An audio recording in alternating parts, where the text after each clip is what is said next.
Hello everyone. This game is played in Netherlands in 1889 between the former world chess champion Emanuel Lasker and Johann Hermann Bayer, an American chess master. For those of you who are new to chess, you may not know Emanuel Lasker. Emanuel Lasker is one of the greatest chess players of all time, and he has the record of being a world chess champion continuously for around 27 years, which is almost a 3 decade time. So, and this is one of the longest period for a person to hold a world chess championship record. And in this position, Emmanuel Lasker is playing white, and Johann Hermann Bayer is playing black. Emmanuel Lasker opens the game with f4, the bird's opening, and black responded with pawn to d5. And white played e3, black responded with knight f6, b3. This setup involves with a kingside fianchetto of putting this bishop in this long diagonal, which will be very useful in the kingside attack later in the game. Black responds with e6, bishop to b2, and both the players develop their pieces. And in this move, in this position, white plays the move bishop d3. You may say, why bishop d3? Bishop d3 is blocking the central pawn, and one shouldn't develop this bishop like this. Bishop shouldn't block the central pawns. Yes, you are right. But in this position, if you see a bit closer, this bishop cannot go to b5 because it will easily be threatened away by the pawn. It cannot also go to c4. The only good move is for this bishop to develop to e2, and this knight can go to f3, which is the best move. But people of those time, they were like going for crazy attacks all the time, like pointing the pieces and allowing them to attack. So bishop d3 is not a bad move and not even an inaccuracy. It's a second choice of the computer, you can say. And black played b6, and Lasker played the move knight c3. And after bishop to b7, knight to f3, knight to d7. Now both the players develop their minor pieces and they are ready to castle. White castles and black also castles. Okay, if you look at this position, okay, how is white going to make progress? White has an idea to maneuver this knight to g3, which is a very classic maneuver which you can see. And this knight on g3 has a lot of opportunities to go to h5, to go to f5, and if the e pawn is traded, this knight can land on f5 and exert a lot of pressure. That's an idea, or it can also go to h5, and what black does and about the position. And that is what white plays, knight to e2. And after c5, white continues with the maneuver to go develop the knight to g3. Black plays the move queen to c7. White jumps with the knight to e5. This knight e5 move exerts a lot of pressure on the black's position, and it actually is going to facilitate a lot of attack in this game. So stay tuned. Capturing this knight is an inaccuracy in this position. It's better to just leave this knight for now and play the move g6 to restrict this bishop. If the pawn to g6 were played, this bishop will be biting on the granite, and this knight cannot get to h5 square. So it just controls the movement of the knight and also the bishop. So these two bishops will be blunted by just one pawn move. So it's crucial to play g6 in this position. There, move knight takes e5. Usually in this position, it's better to play fp5, chasing this knight away. And once the knight moves, it's better to take this knight, like bishop takes e4, and pawn takes, and then getting the queen to the king side and launching a successful attack after knight h5.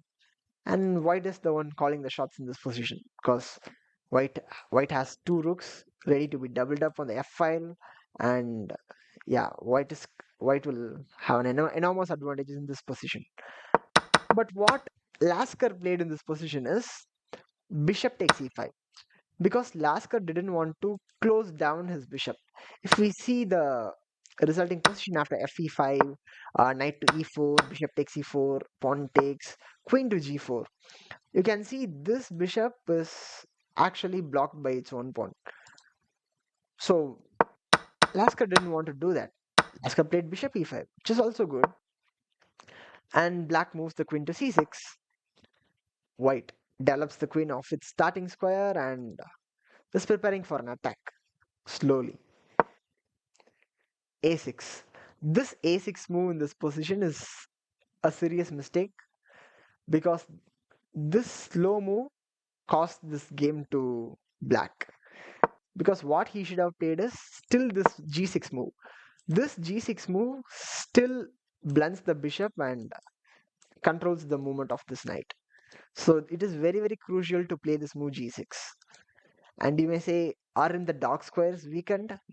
Yes, the dark squares are pretty much weak, but black still has the dark squared bishop, so he can move his rook and even put the bishop on f8 and control the dark squares. If this queen somehow lands on h6, I'm saying, but it's difficult to do that, by the way. So black doesn't have to worry about any dark squared weakness and potential kingside attacks. But black didn't play this move and played this slow a6 move with certain ideas of expanding on the queen side with b5. But this doesn't work. Lasker immediately goes after the position by playing knight to h5. This knight to h5 move attacks the knight, and when the trade happens, one of the key defenders of the black king will be removed. That is the knight. This bishop, you can say it is defending the king, but it is not. The knight is actually the main defender of the black's king's position. So knight h5 is a key move to remove the defender of the position. Because once the defender is removed, we can easily control the game and win the attack. Black took the knight, which is also an inaccuracy or even a mistake, because this allows the queen to enter the game. But before that, feel free to pause the video in this position and win the game for Lasker.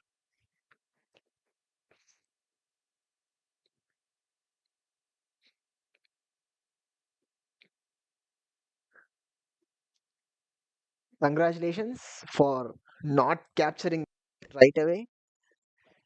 h5.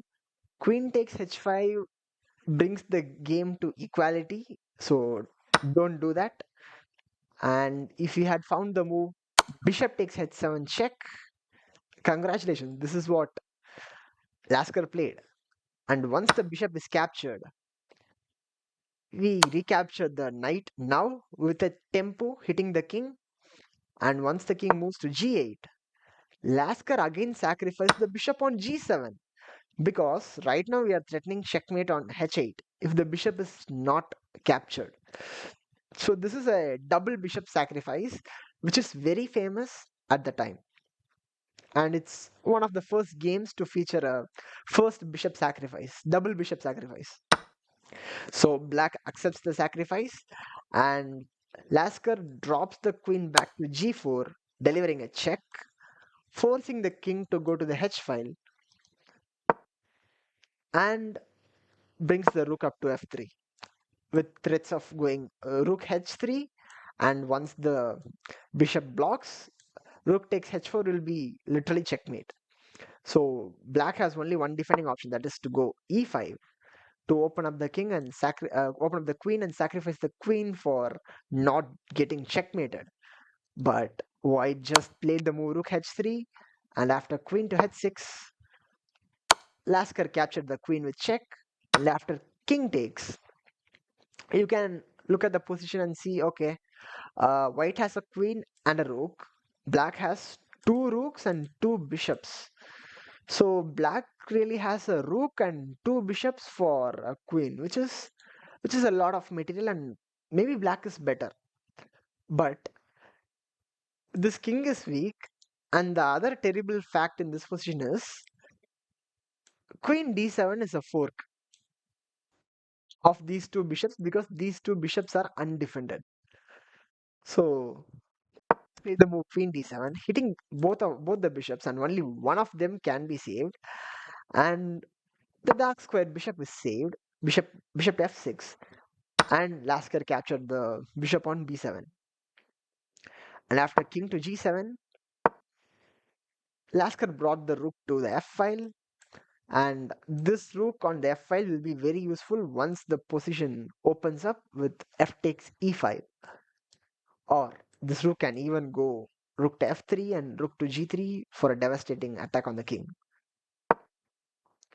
Rook to b8 is played, and one more thing you have to notice before playing the move rook f3, rook f1 in the practical game is, before you play this move, you should always look at your queen and see, is my queen getting trapped? Can my opponent somehow get my queen trapped? Because this queen has ventured far into the territory of the black's position. See, it's too into the black's position. So you have to always make sure your queen is safe. In this position, the queen can easily come to the d7 square and activate through this light square diagonal. So Lasker played the move rook f1, and queen is attacked on b8. White played the move queen d7, and black once again attacked the queen. We drop back with a check. King went to f8, and now we play the move f takes e5. And this move was tricky. Black responded with bishop to g7 because you may ask, why didn't black capture this pawn? Takes, because a lot of beginner players, what they do is, if you take a pawn, they recapture. That's the tendency of a beginner player. If they capture, you have to recapture. But black is a chess master, so he finds the trick and the trap behind the move, because if this pawn is captured, white has this sneaky move queen to e6, and the queen cannot be captured because of the pin, and we are actually threatening the bishop, and more than that, we are threatening the checkmate. So black can only defend the checkmate by going rook b7, but then we can grab the bishop and bishop on e5, and white will be literally destroying black in this position. So black cannot capture the pawn. So black played the move bishop to g7, and white played the move e6. This e6 sets up rook takes f7. So black defends the f7 square, and here Lasker played another brilliant move, that is queen to g6, further adding one more attacker to the f7 square, and f7 is literally falling. And black played the move f6 because it cannot be defended anyway on the f7 square. But in this position, Lasker sacrificed the rook. Rook takes f6 because after bishop takes f6 and queen takes f6 check, there is a fork. So the king cannot go the other way. The king has to stay defending the rook on d8. So black played the move king to e8, and we delivered a check on h8.